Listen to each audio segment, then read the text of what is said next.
One thing I forgot. I'm not just talking about any form of temptation. I'm talking about the kind of temptation that makes you do things. I'm talking about sexual temptation. Oh baby, I can almost taste the wetness beneath your thighs. That's not how it's done, man. You must want it for the right reasons. I do. You don't. Now die. Now! Now! Okay, closing notes. First of all, I've got some pretty sorry looking t-shirts here, haven't I? Yeah.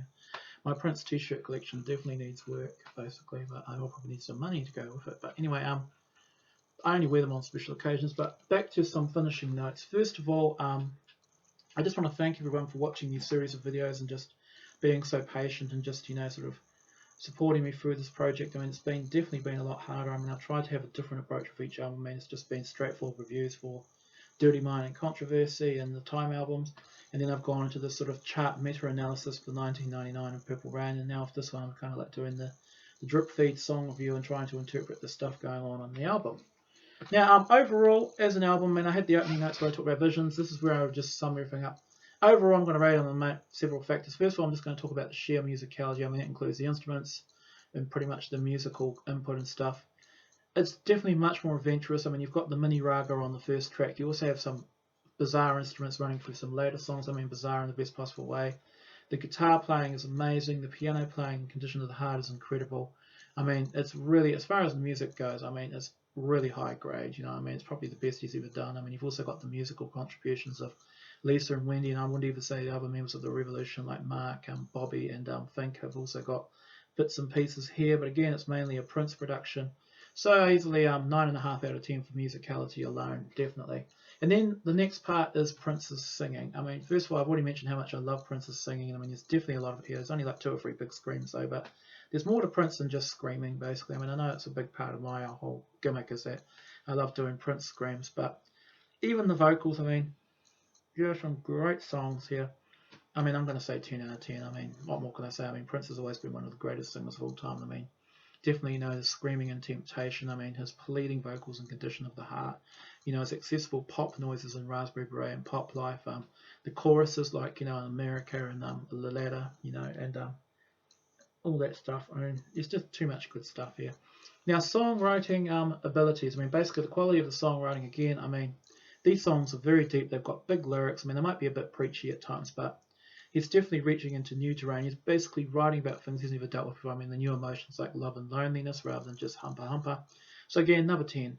And then we get to the final thing. That's just generally how it all sounds together, and generally the quality of the sound. I mean, it's not quite as tight as 1999 and Purple Rain.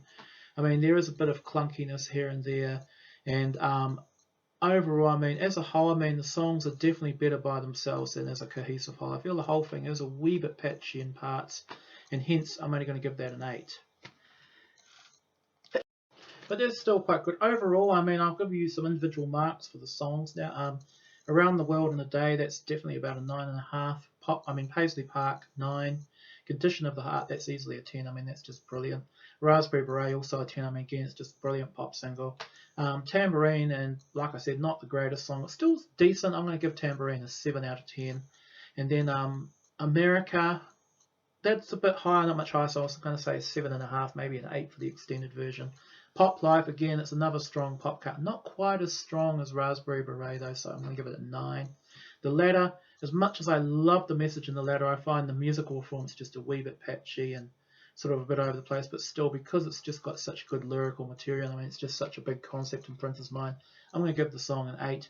And then Temptation, I mean, okay, I mean, it is an important song. I love the screaming and I love the conversation with God, but it does drag, so I'm going to give Temptation, I'm going to be real harsh on that song. I'm not going to give it a 10, I'm going to give it a 9.5, so there you are, I'm a real bastard, aren't I? I mean, I gave an obvious 10 out of 10 song, 9.5, I mean, I'll just have to take a mark off because, I mean, Prince didn't die straight away when God killed him, and that just, to me, is kind of like, blasphemous in the fact of saying that God is not powerful enough to kill some oversexed little pop star, basically. I'm just being silly now. But overall, as an album, I think this album is criminally underrated in a lot of ways. It's a fantastic album. I recommend everybody gets it and listens to it. And not just listen to it, but really just try and get into it and absorb its message, basically. And again, I mean, it's important in the other ways too, that because it does have so much revolution input. It was the start of a whole new direction, and it was really just Prince's big fuck you to the whole Purple Rain thing. There you are, I finally said the F word. It came out from a very deep place, so, you know, to basically the whole label system. I mean, like I mentioned in the earlier video about how originally Prince didn't want to put any singles out, he just wanted to basically people just to buy the album and really just absorb the whole vision of the ladder, Paisley Park, and all the rainbows of colours and things in your own mind, basically, and just, I mean, look at that. I mean, it's like a different colour in every part of that logo. Isn't that just brilliant? He really was just reaching for the stars here, you could say. And I think, in my opinion, like I said, it's just one man's opinion. You know, not every Prince fan thinks that, not every music fan thinks that. This is just me.